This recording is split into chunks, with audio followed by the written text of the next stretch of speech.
I also started in this journey of being really grateful of all the money that is flowing in, because it also means that this is all from people who want to learn, who want to grow, who want to give this money and stand in their true power. So I also feel really grateful, like, for all the money that is flowing in, because I feel like I'm just so grateful that people want to invest it in themselves, but also in me. And yeah. Welcome to the Seeing in the Dark podcast, the podcast for the women of the ancient futures, women that see beyond eyes and know beyond mind and are here to make a change from a deep communion with the mystery of life. Seeing in the Dark is about walking paths that have not been walked before and daring to show up for the mission and dream life that is knocking on your door. My name is Nicole Nima Costeres, mystic, medium, initiated priestess, and here to take you into the mysteries of purpose, power, ritual, and intuition. May you embody your own unique essence so deeply that your vibration naturally teaches, inspires, and assists others. Let's dive in. Welcome everyone to this week's episode. I'm sitting here together with Linde Jelena, and I'm super excited to dive into this episode. It was a super spontaneous action also of me actually reaching out to her after a comment on a post that I wrote. And I just want to briefly take the post because I was sharing on that day how much difficulty I had with receiving my first six-figure year and how I was sick in my bed for a whole week because I felt guilty. I had to move through some yucky beliefs and things inside myself that made it difficult for me to receive all that money coming my way. And then Linde made a comment on that reel, and on that day, she said, listening this whilst today I hit my first six-figure year. So exactly on that day, you hit your first six-figure year. And before I go to you, Linde, I just want to share what you posted because it was so beautiful. You said, I started my business 3 years ago, 2 years full time. And I remember watching your masterclass 1.5 years ago. At the time, I had a few months of no income and it felt stressful and I started to doubt myself. In the masterclass, you were so open about where your income comes from, which programs and offers, and it opened my eyes to all the possibilities. And it got me in a creative mode on how I could pour all the magic I have to offer in the most potent programs, workshops, and retreats. Thank you so much for sharing this with me and the world and lighting my fire for a new ambition in me. Welcome, Linde. You are here. You offer ice bath workshops. You're a breath coach and you guide people also in fire walking. So you work very directly with the elements. You coached over 3,000 people and you grew from making for 10 years, €1,000 a month to your first six-figure year now. And it makes me so curious to ask you all about it. But first I want to say welcome to this episode. I'm super happy that you are here. Yes, thank you, Nicole. I'm really happy to be here as well, because when I hit that first six-figure moment and then saw in your video, it like just brought me back to that masterclass. And I was like, oh, that was where the fire was lit to pursue this as well. And I'm really happy to be here and to talk about my entrepreneur journey. Yeah. I feel curious which masterclass it was. Was it connected to the soul of your business or the six-figure business model where you design your own business model? It was with different money buckets. And you Yes. shared very openly about what your buckets were, your first six-figure month and year, and then the years after that as well. Yeah. Yes, amazing, amazing. So first things first, like you shared that you were making for 10 years around €1,000 a month. Like, can you share a little bit about the beginnings of your business journey? Well, those 10 years making €1,000 a month, I wasn't really a business owner yet. I was studying and I worked in restaurants and cafes, and I just didn't make a lot of money because I was following my passion. I studied first psychology and then I started to study theater. And my days at school were from 9 in the morning till 10 in the evening. So I didn't really have that much time to have a job on the side. and I just didn't make a lot of money. I also had a few years that I had to quit my studies because I had a depression or I had an injury, and I didn't make a lot of money. And I just had to go around with €1,000 a month.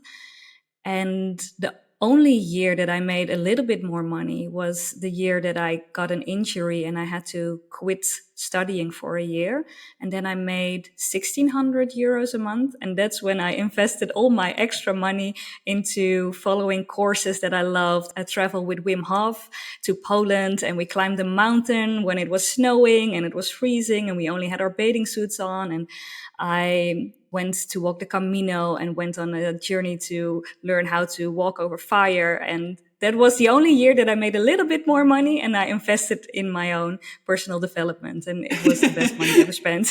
Yeah, I can so relate with that, like I would also always prioritize all my money going into the trainings and teachers that I love to study with them. Yeah, beautiful. Yeah. So I feel curious to go. I want to ask you a lot about your love for the elements, but I also feel curious in that time that you were making around €1,000 a month, which was then a combined income of side jobs as well as your own business. Did I understand that well? No, it wasn't my own business yet. I think that was only like 5 years ago. I started in the Netherlands, you call it ZZP'er, like you are just a Solopreneur. one woman show. Yeah. Yeah, yeah. And I did that in the field of theater. And then I also only made like €1,000 a month for 2 years. And then I wanted to start my coaching business. And that is 3 years ago. And that's when things started to grow. Beautiful. So, can you share a little bit about your relationship with money in those times where you were making 1,000 a month? Like, what was your connection with money, or what were some of the beliefs you were having, or the ways of living and relating with money? I had a lot of stress around money and around, can I pay my bills? Is there enough money? The root belief was I am not worthy enough of money, because money for me, it meant to feel safe and that I could relax. And I didn't felt worthy of that at the time. And that was an unconscious belief. But when I started working with that belief, I could slowly sense that I could feel more and more worthy to feel safe and to feel relaxed. And that's when money started to pour in more as well. But the root belief was I am not worthy of feeling safe. Yeah. Yeah. Wow. And what were some of those? You already named one change that more money started to pour in. Can you share a little bit more about what started to change in your ability to receive, or the way you were relating with money, or the beliefs that you were having around it that started to create this change? Yeah, I started a coaching program as well, where there was a teacher who did hypnosis as well. And I did everything for free at the beginning of my coaching business. And she also worked with that on an unconscious level. Like, why am I giving away so much of myself for free? And why don't I think that I am worthy to receive for all the good stuff that I'm bringing into the world? And during hypnosis, and also going towards like, how am I raised and what do I believe about myself and my worth? When I was working through that with her, I could start to feel my worth was building up, like my inside worth, and then I could also ask money for the coaching that I give. Beautiful. And then what? What happened then? Because you said actually 3 years ago you started your coaching business, right? Which is around working with the elements, fire walking, Yes. ice baths. I see all some amazing pictures on your feed. So anyone who feels curious, go and check out her Instagram feed. You see all these people in the ice with all the ice cubes. Very beautiful. Yeah. So can you share a little bit more about that? Well, first I did everything for free. And when I started to give ice bath sessions, and I heard that so many people loved those sessions, and I could see also the transformation that they were making in their life. Like, they started to be more bold and started to making more decisions in their lives that felt really true to themselves. And then I started to feel like, okay, that what I am offering is helping people so much and they are so happy with it, then I can raise the price as well a bit. So it was Mm. a slowly steady raise of like me raising my prices. I think like every month for the first year, I raised my prices with, I think, 10 euros. So every month the workshop was started to get a little bit more to increase. Also because I heard that so many people were happy about it. And I, for myself, did my inner work to feel like I am worthy to receive money for the potent workshops that I give. Yeah, beautiful. This is one of the things that I love. I think that when you look at the coaching industry, that sometimes we get encouraged to double our prices or to raise our prices really, really high. But actually, one of the things I really love is to ease yourself into it. And I love this slow and steady that you're talking about. It's like to ease ourselves into it is so much more kind to our nervous system, I feel. And it sounds like that you were taking care of that. Yeah, that's something that I felt along the way. That, of course, coaches sometimes tell you like you have to raise your prices now and a lot. But I think it's a balance between stretching yourself and feeling like, oh my God, it's scary to ask this kind of money, but also that your nervous system in the same time can feel safe within the stretch. And I think Yes. that's the sweet spot to go for. Absolutely. Yeah. So you started raising your prices because you also started to see the value and the transformations that your work offered. And Yeah. then what happened then? Because suddenly you hit your six-figure year. So what happened in that whole in-between story, like from the 1,000 to the first six-figure year? Yeah. Well, I started slowly increasing my prices. And then there was, I think, after 1.5 years, there were a few months that I didn't earn anything. And I just launched a retreat and the selling, it didn't went really well.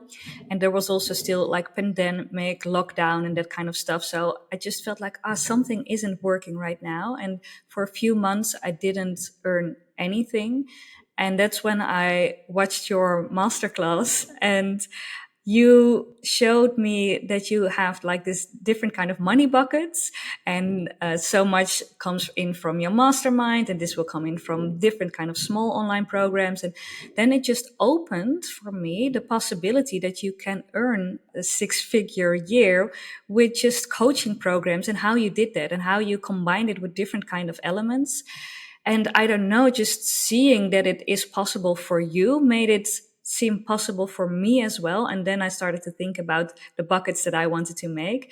And instead of starting to give a retreat, I launched a year program where I put in all the elements that I worked with, like the ice bathing, the breath work, connecting to nature, fire walking, and combined that all in one really potent year program. And that was my biggest bucket for the year to come. And yeah, Nice. so I created all my buckets and they all, yeah, were full at the end of the year. Yeah. Wow. Beautiful. And all your offers are in person? Almost all of them are in person. So I have my ice bath workshops, breathwork sessions, and the year program. And I'm also hosting a winter retreat next year.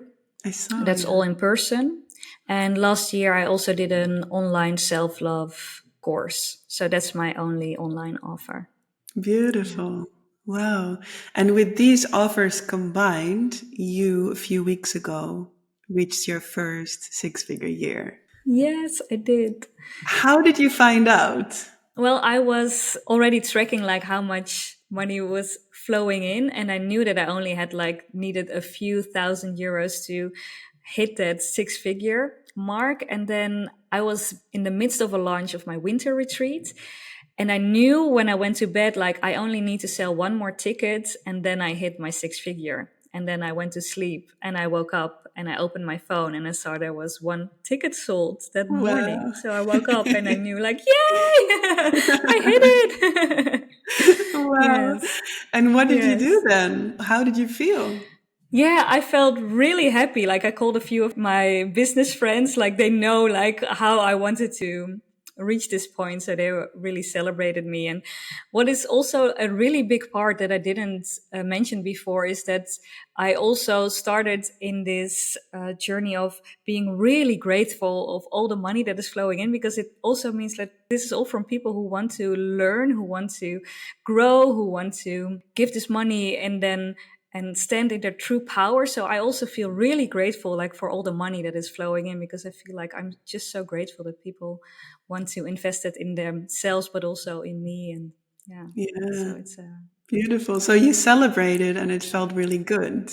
yeah, I celebrate it. And also, I'm also in the process of like fully letting it in. Like, I can celebrate it, but also there's deep down a little part of me that's like, oh, is it okay to be this happy, to feel so safe, to feel so in abundance? Is that okay? So a little part of me is still like a little bit scared, but yeah. Yes, I think it's normal, right? When we make a big stretch, whether it's financially or spiritually or emotionally or mentally, when we make a big stretch, first there is the celebration, but then there is the integration of the process, which can sometimes take a few days and sometimes a few weeks and sometimes a few months. Yeah. Yeah, beautiful.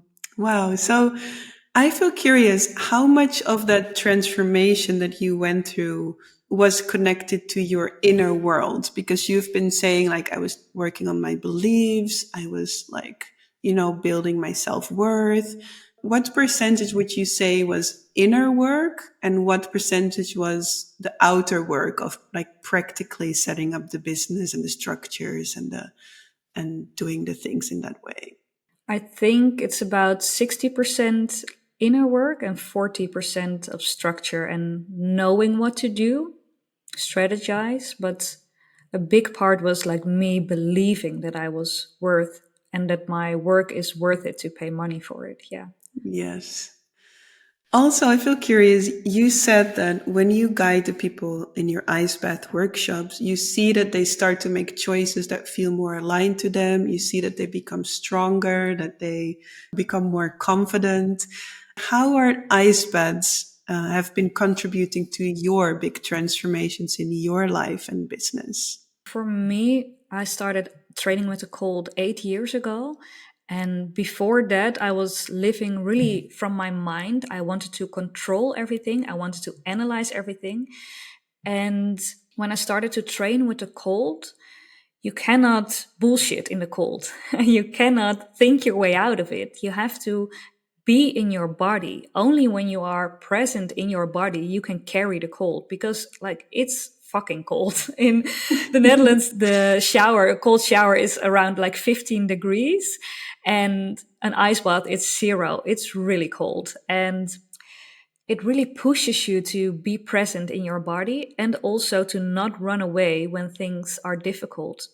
And that's a pattern that I had before. When life was difficult for me, I ran away from it. I started drinking, partying. I didn't want to feel. And the moments that I did feel, I felt like, oh, I'm such a big victim of life. And I was making a lot of drama about it. So I was like either running or making a big drama about it. But the cold really helped me to be present in the discomfort, to relax into it, to ease into it, and to accept it. And that helped me in my life to also, when there were difficulties coming my way, to be present with it, not run away from it, but just take it as it is and stay relaxed, stay focused, stay present. And then it's so much easier to handle difficulties and they don't like cling on to you. When you run away or when you repress things, then they will stick to you. But when you are present and allowing it, then it will flow away as well. And that's what the cold really brought me. Beautiful. So, would you say that's similar to one of the things that I share about a lot is that one of the biggest gifts you can give yourself as an entrepreneur, but also as a human being, is to teach yourself to become comfortable with discomfort. And would you say that the ice bath is something that has been teaching you that? Yes, exactly. The ice is definitely about getting comfortable with the discomfort. Yeah. And you build so much resilience if you train with the cold. It's beautiful. Beautiful. What I also really love when I listen to you is that your expression of your work really comes through you embodying it first, right? So you're the one receiving the ice bath, feeling the gifts of it. And then from that overflow, you start to offer your work. And I think this is one of the aspects of soul-based leadership. For me, it's really like embodying your essence, embodying the lessons first within yourself so you can give an authentic and embodied teaching and transmission of that to others. Yes, I'm really all about that. I've been studying the cold and breath work for, I think, 5 years before I started my business, because I fully wanted to embody it at first and wanted to know all the wisdom and then to teach it to other people. Yeah, Yeah. beautiful. Just a quick break from the episode to let you know that I have 2 spots available for my one-on-one mentorship. In my one-on-one mentorship, I support women that want to scale their business to 6 and multiple 6 figures. So it's for women that already have a foundation in their business and they want support to see how can I reach my first 6-figure year, and then we work together towards that. I also have women in my one-on-one that are already at 6 figures, but they want to make their life more easy by setting up their team very stably. I then help you with how to hire your people, what to pay attention to, what collaboration systems to put in place with your team. I support them with automizing parts of their business. So if you are needing to be present at everything you offer, then we're going to have a look at self-study programs, at automizing parts of your business, at structuring your business in a way that allows you to be only in your zone of genius and not do anything anymore in your business that you don't want to be doing or that you're simply not good at. That's one of the things that becomes available when your business starts to generate more income, is that you can have a team and be fully supported. One other thing that I also support the women with in my one-on-one, for the ones that want to make a shift from being a solopreneur to becoming the CEO. In the Netherlands, we call it from the eenmanszaak to the BV. And this is a very different structure of your business. Suddenly your business becomes its own legal entity and it asks for a completely different relationship with your business. So I support women with that. I love that. My one-on-one for the last 4 clients that I've been supporting one-on-one, 2 of them hit their first 6-figure year, and the third one was at 6 figures, but she completely rearranged her business so that she can feel truly in connection with the soul of her business, has her team in place, and just feels like the spaciousness to grow again to her next evolution. I myself have been making a stable 200,000 a year for the last 3 years and building the foundation to grow next year to 300 or 400,000. And I've learned so much along the way. I built my team up to now 4 people that support me. I have been growing from reaching hundreds of women each year to reaching thousands of women each year. And I just love supporting women in that process of scaling their business. So if this is you, if you are already at stable 5,000 or stable 10,000 with your business and you want to grow to your first 6-figure year or your first multiple 6-figure year, if you are wanting to reconnect to the soul of your business and make sure that that scaling and growth happens from a deep connection with the soul of your business and your intuition, then this is the right mentorship for you. Sure, we work with systems, we work with strategies, we work with automizing, we work with team, and the voice of your intuition is always number one. So if this is you, you can apply to the link below this episode, to the link below this video, apply for a discovery call together, and then together we will see exactly if and how the one-on-one mentorship can support you. I would love to connect with you. I just want to see more soul-based entrepreneurs that no longer make a separation between power, money, leadership, and being a deep spiritual human being, because I believe the world will change when more of the money is in the hands of soul-based and heart-centered leaders like us. And so, below the link, apply for the discovery call. We hop on a call together. You can also reach out to me and we can have a short check-in through chat. And then I would love to welcome you into my one-on-one mentorship. Back to the episode now. So where did fire walking come from? Like I've never been in an ice bath actually. When I go to the sauna, I go into the cold plunge, and I do winter swimming in Amsterdam in the forest. And I think the coldest I've been in was like 8 degrees. And then I can Oh, that's swim really for like, chilly. yeah, it's really chilly, but I could swim for like 10 minutes and just like Oh, really stay wow. warm in my body after training it for a while. But then if I would not do it for a long time, then I would lose it also. So it was something I needed to keep training. But I've never been in 0 degrees. And I also never did fire walking before. So I feel curious because I can imagine a little bit about the ice bath because I did the cold swimming. But what is fire walking like? And what do you love about that so much? Yeah, firewalking is also like the ice is a mirror, and it shows you how you are with discomfort and if you can ease into it. The fire also holds a mirror, but it's a bit of a different mirror than the ice. A lot of people think, oh, it's probably the same. If you do an ice bath, then firewalking is probably the same, but it's completely different. Because the teaching of the fire is if you can truly listen to your intuition that your body is giving you. When people walk over fire, there are people who get burned and there are people who don't get burned. And they did a survey around that. Why do people get burned and why are there people who don't get burned? And the people who got burned from walking the fire, they always tell afterwards that they didn't want to walk, that they did it because their best friend already walked. They didn't want to be left behind, or they already bought a ticket, or they wanted to have a cool picture, but they didn't felt in their body that they wanted to walk. And the people who didn't got any burns, they always tell that they wanted to walk, that they felt a yes. So with that, the teaching of the fire is to stand in front of the fire.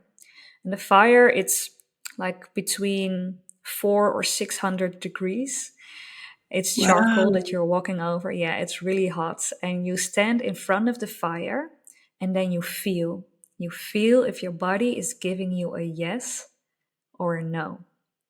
And if you feel a yes, you can walk over fire without any burns. And if you feel a no, then it's so powerful to walk away.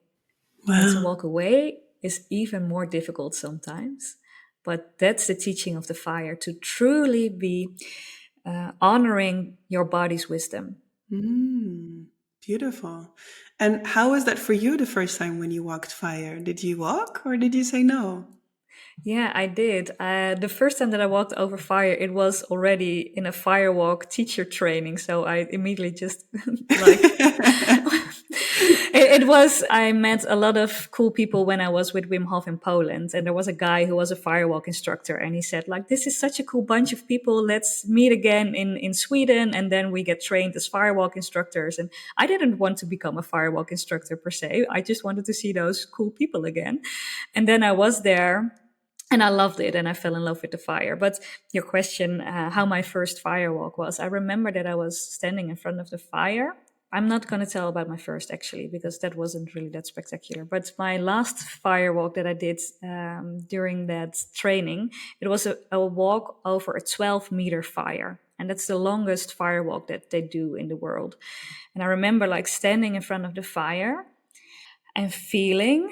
And I remember that I felt sort of a yes, but not a full body yes. But I also felt like, oh, but I want to do it now. So I started walking and I didn't got any burns, but around 8 meters, I felt that the soles of my feet, they were like getting really hot. And then at 10 meters, I started to feel like, oh my God, maybe I'm starting to burn. And I just felt like, oh, should I just push it through? Because then I hit those 12 meters. But I felt like, no, that wouldn't be honoring myself and my body. So I stepped off the fire without any burns, but I didn't really like completed it. And then 15 minutes later, I just felt my belly like it was like a light bulb that just went on. Like my belly just went online. It was like, yes, you should go again. And then I stand in front of the fire again. And then I looked across the fire and I saw on the other side, I saw just this light being, and I don't know exactly who or what it was, but I felt like that he was like hinting at me like, come on, you can walk. And then I walked over the fire for 12 meters without any burns, and it just like went amazing. Wow. Beautiful. Really beautiful. So you shared a little bit about how the ice bath has made you stronger as a human being, but also as an entrepreneur. What would you say has been fire's biggest gift for you in connection to your life, but also specifically you being an entrepreneur? That I can feel where my intuition is in my body. For me, it's in my belly. I know that people can have it all sort of places, but for me, it's really in my belly. And I know that when my belly goes online, that I know that something is aligned for me. So the fire really taught me to feel where in my body the voice of my intuition speaks to me. And in my business, I always listen to that. So I will never launch something, or never, like I probably did that before, but I now know that I shouldn't launch something if my belly isn't connected to it. Beautiful. Yeah. So when you now look at your business, like you reached your first six-figure year and you're doing all these amazing things with the elements, when you look forward, like, because this is one of the things I had, like I also suddenly saw this six-figure year coming and it was my big goal. And then you reach the goal. And I personally was sick for a week and actually a few weeks to receive that. And then sometimes there can be this empty space of like, oh yeah, now I reached this goal. What is next? So I feel curious because for you, it has been really recently. Maybe you're like, I don't know yet, but do you have already like some visions for the future? Now, a little bit in the midst of making new plans, there are a few ideas that are popping up. But this week, I think on Thursday, I'm going to take an evening for myself to truly connect with my intuition on the plans that I want to have for next year and maybe the end of the year. I'm thinking about maybe an online program to launch that, or maybe a different kind of retreat. But I want to take an evening off to like truly connect with my intuition, to feel into what is the next step right now. Because at first I thought like the rest of the year I'm taking off. This is it. I'm just taking off. I hit my six-figure year. I'm done.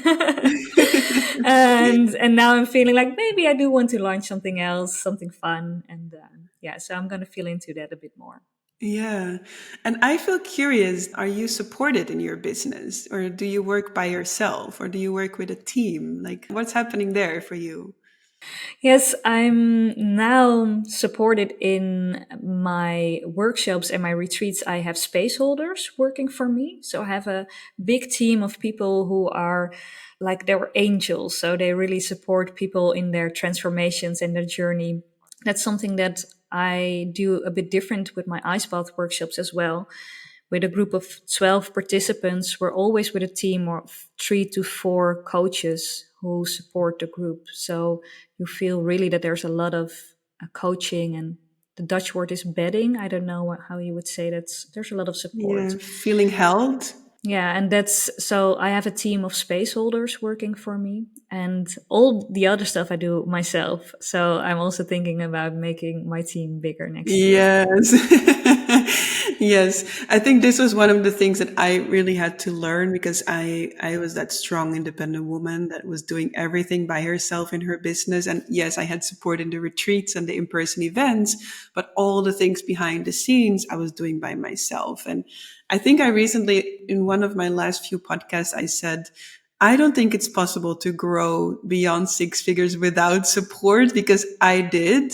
And then I ended almost up in a burnout because it was just too much, you know. And I think that the team's super important for us to stay nourished and to feel relaxed and to continue growing also from a place of, yeah, relaxation and nourishment. And did you start growing your team after or before your six-figure year? After. Yeah. And this is one of the things looking back, I wish I had my team earlier, my virtual assistant and someone helping me with the content because when I had my team, once I had my team, so now we are altogether 5, including me. And then I include the accountant that is like very actively engaged. And then I have the marketing team that I'm working with. And then there is a content manager and a virtual assistant. And now that I have all these people in the team, I realize how much I was actually doing, you know. And while I was doing it, I think I didn't fully realize. And I think this is why for me that edge of burnout had to come, to see that, wow, Nicole, you really have to slow down. Like, this is one of the things I had to learn, to let go of control. So to learn to delegate, which was also a big process for me, and to deepen my ability to receive not only the money, but also the support. Yeah, that's beautiful. I think that's something that I can work on next as well. Yeah, I do think that team is so much more important than we realize. And I think with entrepreneurship, nobody really teaches us how to do it, you know? So we're kind of figuring it out. And of course, maybe we work with mentors along the way and they will teach us. But for me, it was a lot of figuring things out by myself until I started working with the mentors. And then I started to hit my first 6-figure year and build my team and everything. Now I wouldn't want to have my business without them anymore. No, Oh, I can no. understand. Yeah. Yes. I think there is a strange point when you hit your first 6-figure year, because then most of us are still solopreneur. And in the Netherlands, that means you pay a huge amount of taxes. So the first year when I hit my first 6-figure year, I also the year after needed to transfer the highest amount of tax that I ever paid in my life. And I remember, I remember filling it out on my bank, and I was so scared to hit that button because I was like, oh, is this to the right, is it going to the right account? Like, what if it gets lost in the air? Or like, I was prepared for it. So I felt relaxed in terms of I knew the amount was coming and I had to pay it. But there is this strange shift when I look back from the first 6 figures to the multiple 6 figures, where you make that amount of money, but then also there's this huge amount of tax, and then the team needs to be set up. So I remember that transition period from solopreneur to the BV, the CEO, becoming the CEO, and then from being alone in the business to a team, and then also from paying the huge amount of taxes, that there was actually a period of time after my first 6-figure year where I felt I was making less than before. That was my feeling, because there was so much happening and changing, and then the team came in and the taxes went out, and it was like, but once you go through that, and I believe that we can, I mean, I also did it and I see others do it as well, then there is a point where more space comes again and where you can truly relax into more support and really doing the things that you're good at in your business, and not doing all the things just simply because they need to be done, but really the things that you love the most. And I think that's the beauty once the team comes in, that I don't have to do administration anymore. I don't have to, create like this huge amount of content. I only create when I feel inspired to. Oh, thank you for sharing this, because it helps me as well when I just saw the amount of money that I needed to pay in taxes. I just felt like, oh, I didn't realize that I needed to pay this much. Yes. So yeah, I felt like, oh, I think for me it also can feel like a point like, am I growing through this, or am I gonna make myself smaller so I don't have to pay this amount of Yes. taxes? And I Yes. think it's really helpful that you share how you grow through this, and that it's like an in-between state. So this Yes. is really helpful for me to hear how you experience this. Yeah. And it can feel super uncomfortable, because I then had this like, wow, I made so much money, but I feel like I'm having less than before with all these taxes. But then Yeah. actually, yeah, you can breathe through it. And especially also when I made the shift from going to solopreneur to becoming the CEO, which I don't know what is it called in English, but it's from ZZP'er to the BV. Again, I needed a whole year to adjust to how that feels, because when you're a solopreneur, the company is kind of one with you. It's like the baby, almost like you're like carrying the baby. It needs a lot of nurturing, a lot of input, a lot of energy, and then it starts to grow up.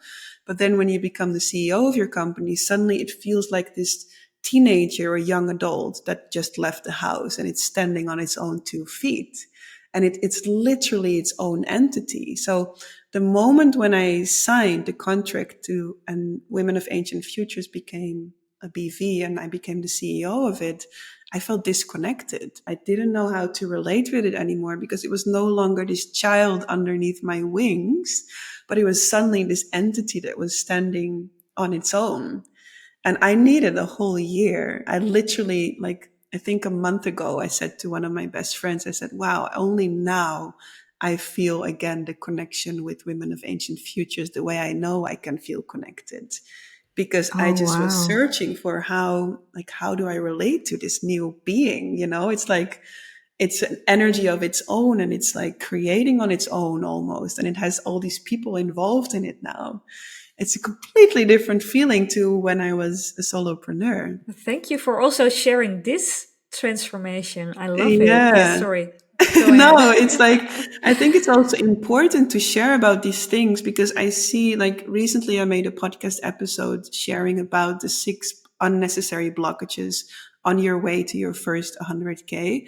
And I think one of them is these amount of taxes. Like you said, you feel that space inside of you where you're like, okay, I'm making all this money, but actually, I think almost half. I think I paid almost like 40 or 45% went to tax of the profit. And I see that there's people then pulling back. And then, like you said, staying small, but actually you can move through that. And the same with that switch from solopreneur to becoming the CEO. You know, I could feel the tendency of like, oh, I don't know if this was the right choice. I don't feel connected to my business anymore. I was really searching and trying to find that new relationship. But then now that I do, I feel like, oh yeah, actually, no, I don't want to go back. I actually feel landed in the business now. And I think these integration processes are really important. And to hear stories from each other, you know, so that we know, okay, yeah, this is how we can move through that. Yeah, I think you are really opening for a lot of people the way to how you share your story with your first 6 figure year, but also how you are sharing this with me as well, the transformation from your little baby to your teenager and how it takes a bit time to integrate that transformation as well. It's really opening a lot for me just listening to you. And it already opened a lot for me like 1.5 years ago when you shared how you made your first 6 figure year. And yeah, I just want to thank you. Thank you for sharing. Thank you Mm. for sharing your journey so we can see it for ourselves as well. You're so welcome. Yeah, and I love it, you know, like when I saw your comment on the post, I was cheering because I love it so much when I see women then saying yes to that and going for it, you know, and then also just doing it. It's so amazing. Yeah, very, very beautiful. Yeah, so is there anything that I didn't ask you about that you feel like sharing? Well, there is a part that I think that is also good to know for people who are just starting out. I remember when I heard about people making their first 6 figure year, I was like, oh my God, so much money. I wouldn't know what to do with it. But for me, like it's also, I like 40% of my income goes away to costs as well. So it isn't yet like you have like a 6 figure that is just on your bank account and sitting there. So Yeah, it's also like there are costs involved and there's a lot of work and love involved. And yeah, I yeah. think that's also good to share. It's Yeah. beautiful that you mentioned this, you know, because I remember, I think it was one of my first posts where I said when I started making 15,000 a month, and I remember getting messages from people saying, "What a ridiculous amount! Why do you need all that money?" But I think people, like you said, they don't realize that you need to pay your team, and you have everything in person, so you need to pay the location, then you need to pay these huge amounts of tax, and it's not that Yeah. you're immediately making 6 figures clean. And even when you continue growing, and this is one of the things that I really see also with one of my best friends, she has a multi-million euro company with a team of 10. And I can see that the costs also keep growing, right? So the team keeps growing, the costs keep growing, the tax keeps growing. Although when you become CEO, the tax is also again a bit lower, but when you make more, you pay more still. So Yeah, I think a lot of people, it's good that you name this, that once you go in it, you'll start to see that 6 figures sounds like a lot, but it's not that much once you're actually in it. There is a lot of things happening with it, actually. Yeah. Yeah, that's true. Yeah.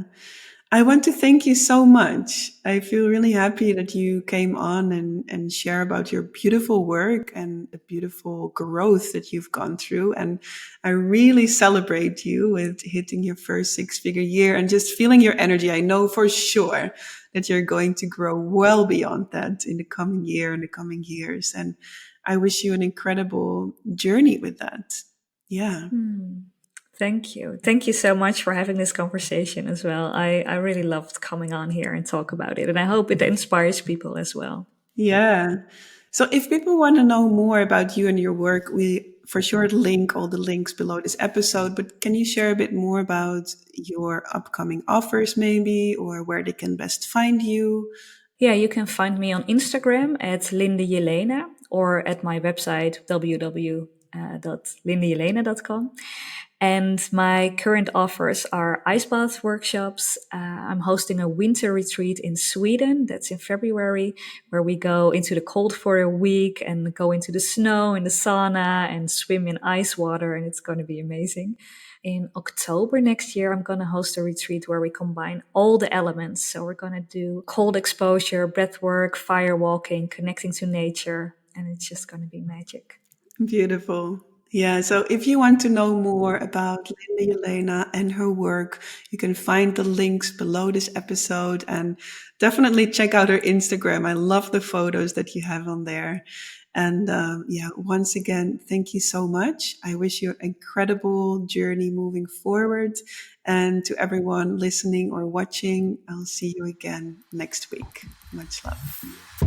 Did you receive any inspiration, motivation, or powerful breakthroughs by listening to this episode? Then please share this episode by taking a screenshot and tagging me in your stories at nicole.nima.costeres. I would love to celebrate you, share you in my stories, and it would mean so much to have my work reach more powerful, passionate women like you. Thank you so much and looking forward to see you next week.